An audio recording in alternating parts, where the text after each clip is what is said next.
देखो, बहुत शास्त्रों का सम्यक आराधन करके बोल रहा हूं, ये ना समझो कि मुझे पता नहीं।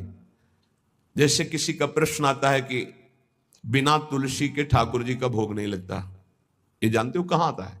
जहां हरि चरणों की उपासना है, खूब विशुद्ध भाव से इसका मूल जड़ तक चिंतन करने वाला ये भाव है। कोई ऐसा ना समझना कि बाहरी।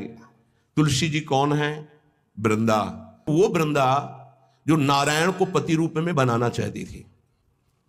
तो देवर्षि नारद जी आए और कहा, देवी, नारायण को ऐसे तुम पति रूप में नहीं बना पाओगे, पहले तुम्हारे पातिव्रत धर्म की परीक्षा होगी। बोले देने के लिए तैयार हूं। बोले एक व्रत तुम्हारा पातिव्रत यदि पास हुआ तो नारायण तुम्हें पति रूप में प्राप्त होंगे। बोले तथास्तु, आप हमें बोलिए किसके साथ मैं अपनी आराधना का स्वरूप प्रकाशित करूं। उनका जालंधर राक्षस, इसको पति बनाना होगा और तुम्हारे पातिव्रत से त्रिभुवन में पता चलना चाहिए कि तुम्हारी जैसी कोई सती और पतिव्रता नहीं। बोलेगी जैसा आप आदेश करेंगे। ऐसा जालंधर राक्षस पति रूप में वर्ण किया और ऐसा सतीत्व पूरा चरित्र है, त्रिभुवन में कोई उसका बाल बांका भी नहीं कर पाया, सती वृंदा के पवित्र चरित्र और उनकी उपासना के कारण। भगवान शंकर आदि बड़े बड़े देवताओं ने दिव्यास्त्रों का प्रयोग किया, जालंधर का कुछ नहीं बिगड़ पाया। भगवान श्रीहरि से प्रार्थना की। भगवान श्रीहरि ने कहा ऐसे नहीं मारा जा सकता, इसका मूल है वृंदा, अगर उसका सतीत्व भंग हो तो ये मारा जाएगा। तो बोले नाथ आप ही इसको देख सकते हैं। तो उन्होंने कहा मुझे ही पति रूप में प्राप्त करने के लिए उसने तपस्या की थी, मैं जा रहा हूं। नारायण रूप से नहीं गए, छल किया। जगत मंगल के लिए उस दैत्य को मारने के लिए भगवान उसका रूप धारण किया, जालंधर का।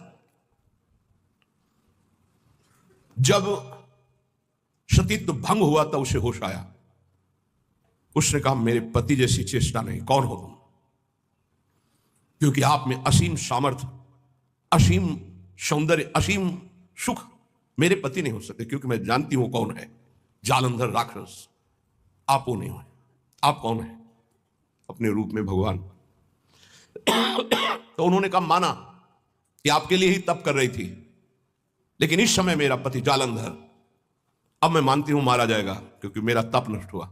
मैं आपको शाप देती हूं, आप पाषाण रूप हो जाएं। तो नारायण शालिग्राम बन गए। तो कहा मेरे लिए ही तूने तप किया था नारद जी ने, तो तुझे पातिव्रत धर्म की परीक्षा के लिए जालंधर को व्यर्थ में मुझे शाप दिया, इसलिए मैं शाप देता हूं, तुम वृक्ष रूप हो जाओ।